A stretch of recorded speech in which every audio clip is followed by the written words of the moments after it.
Bonjour et bienvenue dans une nouvelle vidéo. L'Afrique est le deuxième plus grand continent du monde, représentant plus de 20% de toute la masse continentale, avec 54 pays et plus de 1,4 milliard d'habitants. C'est le berceau de l'humanité, riche en cultures, langues et paysages allant des forêts tropicales au désert sans fin. Aujourd'hui, nous vous montrerons 20 choses que vous ne verrez qu'en Afrique. Êtes-vous nouveau sur cette chaîne? Assurez-vous de vous abonner et d'activer la cloche de notification et donnez un pouce en l'air à la vidéo. Numéro 20. La grande migration en Afrique est l'un des phénomènes naturels les plus spectaculaires du monde. Chaque année, des millions d'animaux, principalement des gnous, des zèbres et des gazelles, se déplacent en masse dans la région du Serengeti-Mara en Tanzanie et au Kenya. Plus de 1 500 000 gnous, 200 000 zèbres et 400 000 gazelles parcourent un énorme circuit d'environ 2900 km. Mais il ne s'agit pas d'un déménagement régulier, mais d'une lutte pour la survie, motivée par la recherche de pâturages frais et d'eau étroitement liés à la saison des pluies. Entre décembre et mars, les troupeaux se rassemblent dans le sud du Serengeti pour mettre bas. À partir d'avril, ils se déplacent progressivement vers le nord-ouest, atteignant les rivières Grumeti et Mara en juillet, où se produisent les célèbres et mortelles traversées. Les crocodiles et les forts courants en font un spectacle palpitant. En novembre, avec l'arrivée des pluies courtes, ils retournent vers le sud. Cette migration massive est vitale pour l'écosystème car elle maintient les prairies en bonne santé et fournit de la nourriture aux prédateurs tels que les lions, les guépards, les hyènes et aussi les crocodiles. Numéro 19. Umoja, qui signifie unité en swahili, est un village de femmes unique dans le comté de Samburu, au nord du Kenya. Il a été fondé en 1990 par Rebecca Lolozoli et 14 autres femmes comme un refuge pour les femmes fuyant la violence de genre.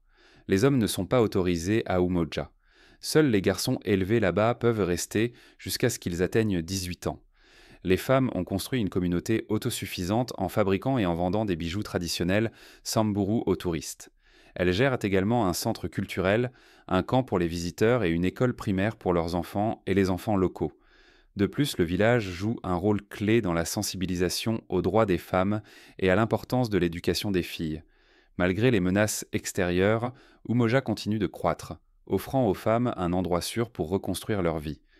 La communauté a reçu une reconnaissance internationale et est souvent visitée par des organisations de droits de l'homme et des documentaristes.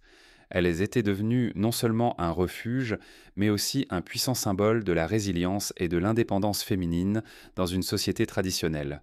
Umoja a inspiré la création de plusieurs autres villages réservés aux femmes comme une forte déclaration contre les traditions patriarcales séculaires. Numéro 18. En Afrique, vous trouverez des véhicules propulsés entièrement par la force humaine, que ce soit en pédalant ou en poussant à la main. Ils sont bon marché, ont un design intelligent et sont souvent essentiels dans les zones où le carburant est au rare ou les routes presque inexistantes. Dans des pays comme l'Ouganda, le Malawi, la Zambie et le Kenya, il existe des bicyclettes ambulances connues, des vélos ou des tricycles équipés d'une civière pour transporter des personnes malades, blessées ou enceintes depuis des villages reculés jusqu'à des cliniques. Dans des villes comme Antananarivo à Madagascar, vous verrez des pousse-pousse colorés, tirés à la main, qui sont utilisés quotidiennement comme moyen de transport abordable.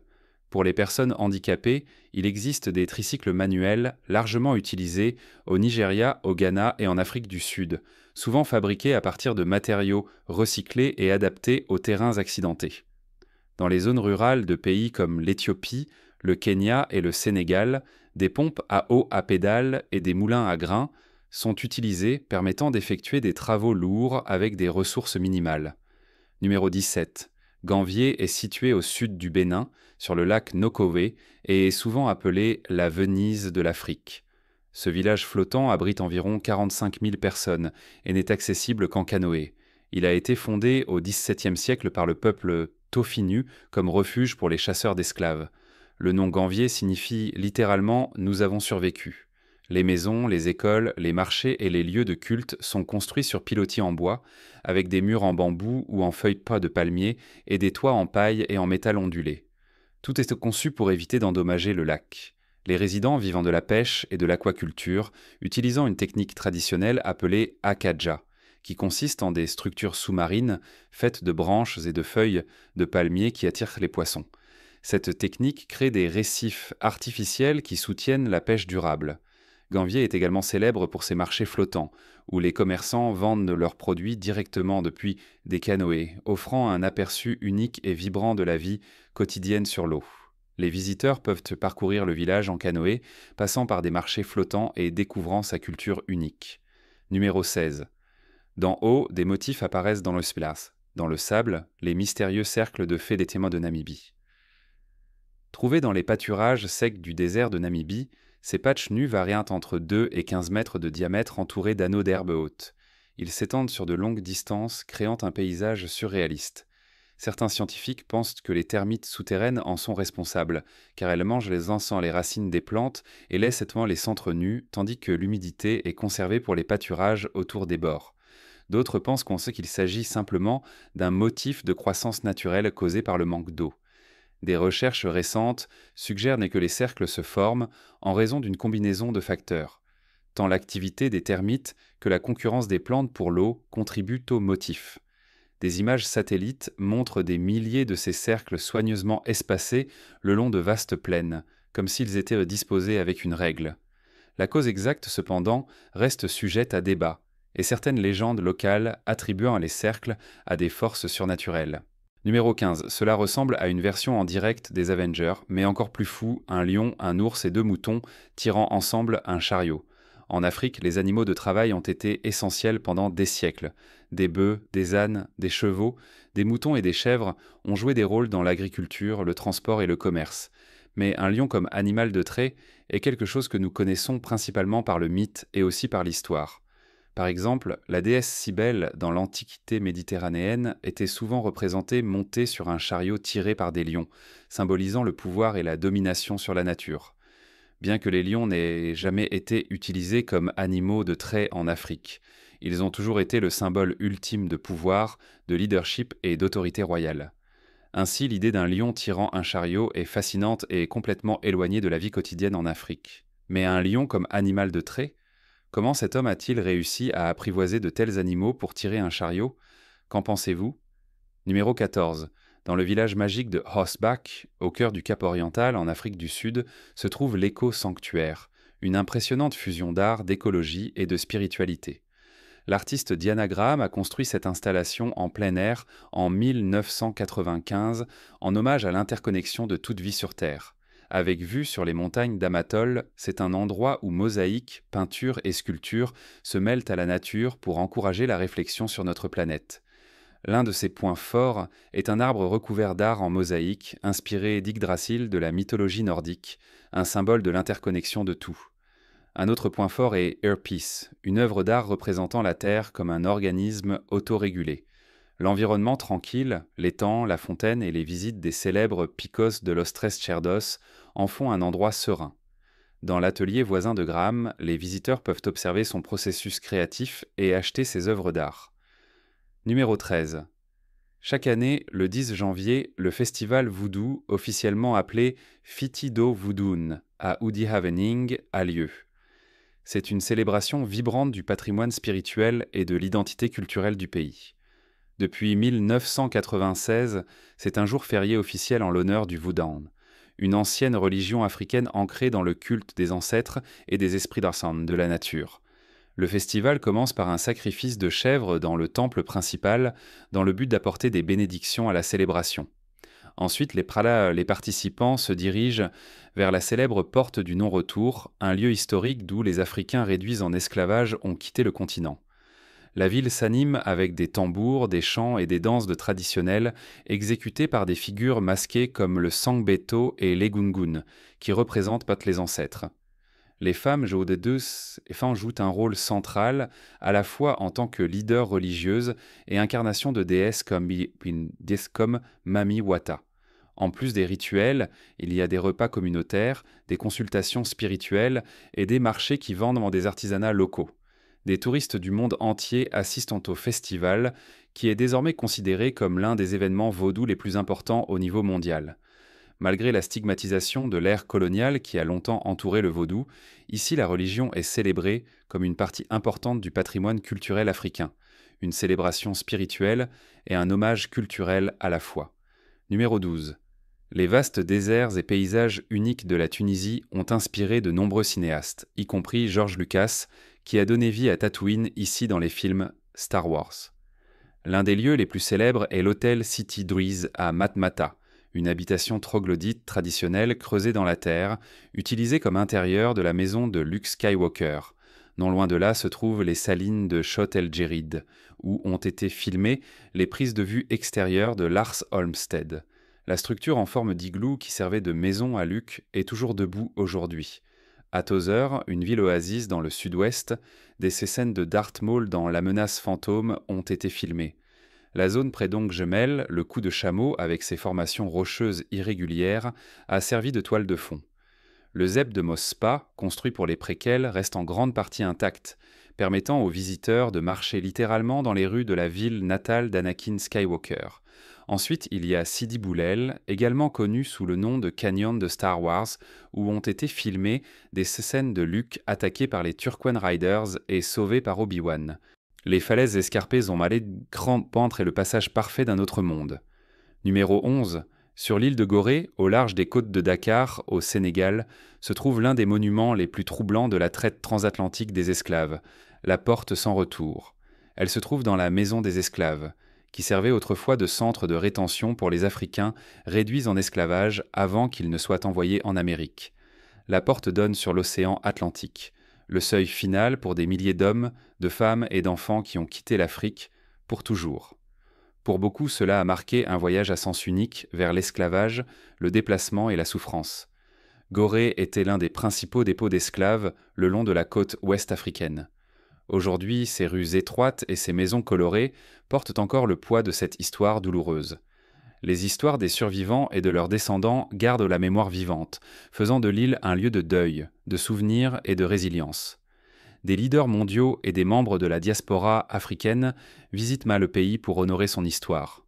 Des figures telles que Nelson Mandela, le pape Jean-Paul II et Barack Obama l'ont visité, consolidant son statut de symbole mondial de l'héritage de l'esclavage. Numéro 10. Le baobab est l'un des arbres les plus emblématiques et mystérieux d'Afrique. On l'appelle l'arbre de la vie pour une bonne raison, grâce à son immense utilité, sa longévité et son apparence étrange. Ces arbres poussent principalement dans les régions sèches de l'Afrique subsaharienne, en particulier à Madagascar, en Afrique du Sud et dans certaines parties de l'Afrique de l'Ouest.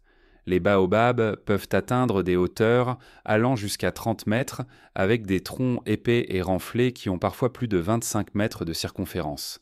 À l'intérieur de ces troncs, ils stockent des milliers de litres d'eau, cruciaux pendant les saisons sèches. Certains baobabs ont plus de 2000 ans. Leurs branches ressemblent à des racines, ce qui leur a valu le surnom d'arbre à l'envers. Presque toutes les parties du baobab sont utiles. Le fruit, connu sous le nom de pain de singe, est riche en vitamine C, en antioxydants et en calcium, et est utilisé dans les aliments, les boissons et la médecine naturelle. Les feuilles d'umbla peuvent être cuites comme des épinards, et l'écorce est utilisée pour fabriquer des cordes et des tissus. Dans de nombreuses cultures africaines, les baobabs sont sacrés et servent de lieu de rencontre, de sites spirituels et même de cimetières. Numéro 9. L'œil du Sahara, officiellement appelé structure Richat, est l'une des formations géologiques les plus étranges de la Terre. Situé dans le Sahara occidental, près de Ouadane, en Mauritanie, il s'étend sur environ 40 km de large. Depuis l'espace, il ressemble à un œil de bœuf géant au milieu du désert. On croyait à l'origine qu'il était le résultat de l'impact d'un météore, mais les scientifiques savent maintenant qu'il s'agit d'un dôme géologique formé par des couches de grès, de calcaire et de quartzite. Des millions d'années d'érosion ont laissé apparaître les anneaux concentriques frappants.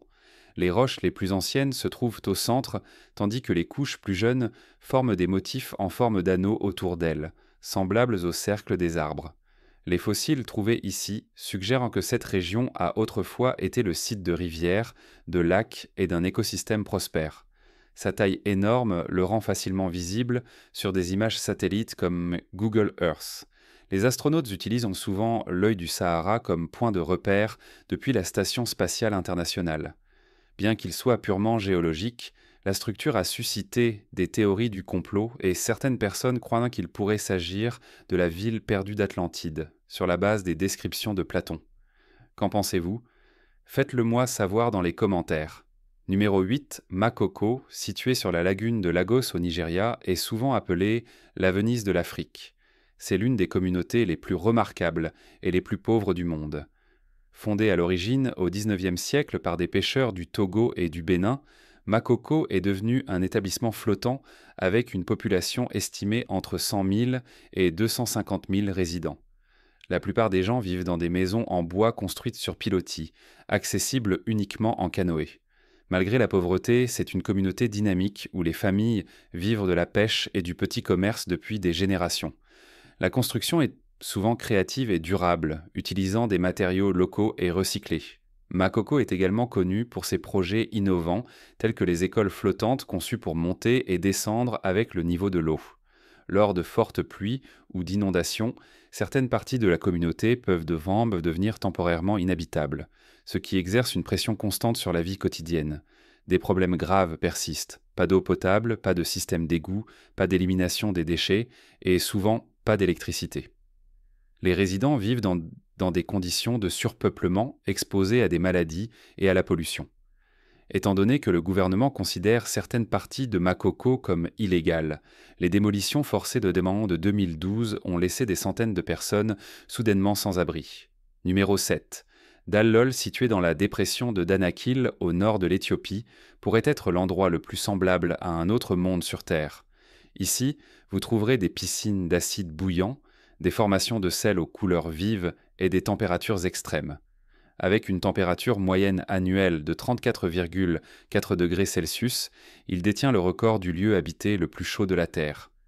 Dallol se trouve en dessous du niveau de la mer et s'est formé par l'activité volcanique. C'est l'un des endroits géologiquement les plus actifs où se rejoignent 3 plaques tectoniques. Le paysage est parsemé de geysers, de salines, de sources de soufre et de lacs acides qui brillent dans des couleurs néon, jaune, vert, rouge, brillant et blanc. Les concentrations extrêmes de sel rendent l'eau si corrosive que le métal se détériore rapidement. Certains scientifiques étudient Dallol comme une analogie pour d'éventuels environnements extraterrestres, comme ceux de Mars ou de la Lune Europa de Jupiter. Les structures de sel aux formes étranges ressemblent même à des récifs coralliens d'une autre planète. Tout bouillonne, siffle et fume, avec des vapeurs toxiques qui remplissent souvent l'air.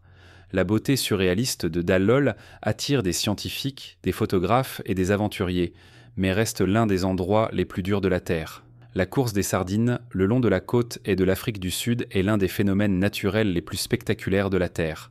Entre mai et juillet, des milliards de sardines nagent vers le nord depuis le Cap oriental jusqu'à KwaZulu-Natal. Ces poissons argentés forment de très longs nuages, se déplaçant dans l'eau, parfois même visibles depuis les airs. Mais ce qui rend cela vraiment spectaculaire, c'est le chaos que cela provoque. C'est un gigantesque frénésie alimentaire. Les dauphins regroupent les poissons en boules d'appât, tandis que les oiseaux plongent depuis 30 mètres de hauteur. Les requins traversent les bancs, et les baleines à bosse chargent la bouche ouverte.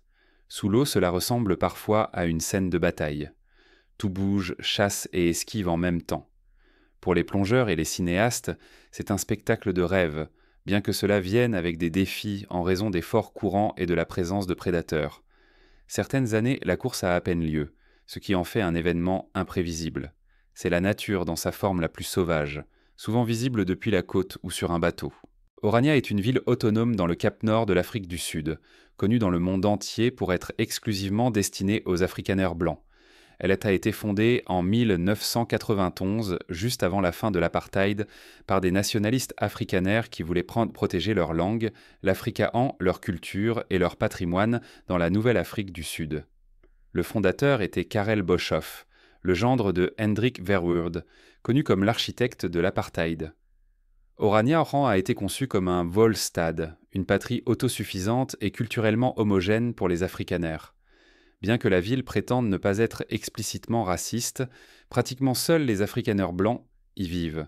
Pour vivre à Orania, les demandeurs doivent être approuvés par le conseil municipal sur la base de valeurs partagées.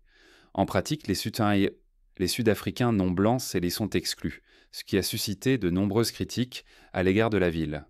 Orania a même sa propre monnaie, l'Ora, et fonctionne largement de manière autonome avec ses propres écoles, magasins, banques et médias.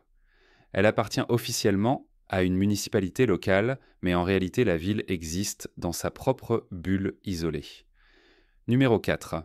Dans certaines parties de l'Angola, du Congo et de la Zambie, vous trouverez des millions de termitières anciennes, certaines ayant entre 2000 et 4000 ans.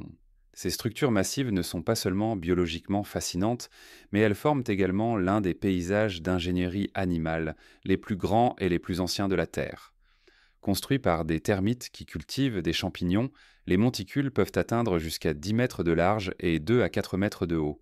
Ils ont été créés au fil des siècles, alors que les termites transportaient constamment de la terre du sous-sol à la surface. Ce qui les rend encore plus remarquables, c'est que beaucoup de ces monticules ne deviennent visibles qu'après la déforestation ou grâce aux images satellites. Les scientifiques ont découvert que le creusement des termites améliore la fertilité du sol, permettant aux arbres autour des monticules de mieux pousser. Certains monticules sont si stables qu'ils restent presque intacts malgré leur âge. De plus, les monticules servent de refuge à d'innombrables autres animaux, comme les serpents, les fourmiliers et les reptiles. En 2019, il a été révélé que ces termitières couvrent une superficie équivalente à celle de la Grande-Bretagne. Vues d'en haut, elles forment un motif ponctué qui s'étend à travers les savanes et les forêts, un impressionnant exemple d'architecture naturelle dans la région. Numéro 3. Le festival Egungun est une tradition vibrante et spirituelle du peuple Yoruba du Nigeria, en particulier dans les régions d'Oyo, de Lagos et d'Osun.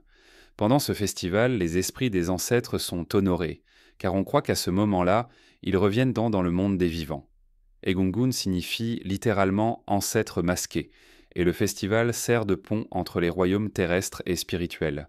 Les familles montrent du respect pour leurs proches décédés, espérant protection et bénédiction.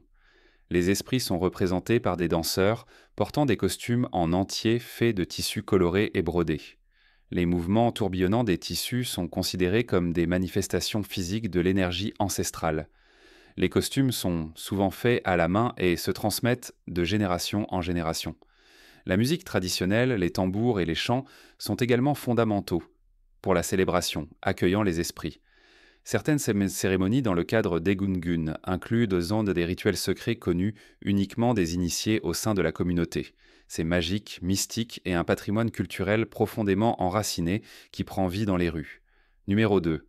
Au cœur du Mali se trouve Djenné, qui abrite la plus grande mosquée en adobe du monde. Cette impressionnante mosquée est le symbole de l'architecture soudano-sahélienne et est classée au patrimoine mondial de l'UNESCO. La version actuelle a été construite en 1907 sur la base d'une mosquée antérieure du XIIIe siècle. La structure est faite de briques de terre séchées, au soleil recouvertes d'un plâtre d'argile lisse, ce qui lui donne son apparence unique. Les aiguilles s'élèvent et les poutres en bois taureau dépassent à des murs, à la fois décoratives et pratiques, car elles servent d'échafaudage pour les réparations annuelles. Chaque année, toute la ville se réunit lors du festival du plâtre pour appliquer de l'argile fraîche, ce qui en fait un événement à la fois religieux et social. Les épais murs en terre maintiennent l'intérieur étonnamment frais, même pendant les chauds étés du Sahel. Les techniques de construction ont peu changé au fil des siècles et se transmettent de génération en génération. Djenné est l'une des plus anciennes villes d'Afrique de l'Ouest et était autrefois un important centre commercial de sel, d'or et d'esclaves. Numéro 1. À la frontière entre le Kenya et l'Ouganda, vous trouverez les mystérieuses grottes d'éléphants du mont Elgon, où les éléphants entrent dans les grottes pour extraire du sel. Situés dans le parc national du mont Elgon, ces tunnels de lave, comme la grotte de Kitoum et la grotte de Chep Yali, sont des formations anciennes à l'intérieur d'un volcan éteint. Ce qui rend cet endroit si unique, c'est le comportement des animaux. La nuit, les éléphants s'aventurent dans les grottes et utilisent dans leur précieuse défense pour couper la roche argileuse en sel des parois. Des buffles, des antilopes et des hyènes se joignent également à eux. Au fil des ans, les grottes sont devenues plus grandes, étant l'une des rares structures naturelles de la Terre activement étendues par les animaux. Les grottes peuvent atteindre des profondeurs allant jusqu'à 200 mètres, ce qui les rend risquées tant pour les animaux que pour les chercheurs. Les scientifiques étudient non seulement le comportement unique des animaux ici, mais aussi les bactéries rares qui prospèrent dans cet environnement salé et sombre. Les anciens dépôts de sel fournissent également des informations sur le climat et l'histoire géologique de la région. Le mont Elgon possède un cratère volcanique effondré et est riche en minéraux, en particulier en sodium, qui est vital pour les herbivores. La grotte de Kittum a gagné en notoriété dans les années 1980 en raison de son lien avec le mortel virus de Marburg, qui a ensuite attiré l'attention mondiale grâce au livre de Hudson. Avez-vous déjà été en Afrique? Si oui, où? Dites-le nous dans les commentaires. Si vous avez aimé la vidéo, donnez-lui un pouce en l'air. Si vous souhaitez voir d'autres vidéos que nous avons réalisées, cliquez sur l'une d'elles à l'écran ou jetez un œil à la chaîne. Merci de regarder et à la prochaine fois.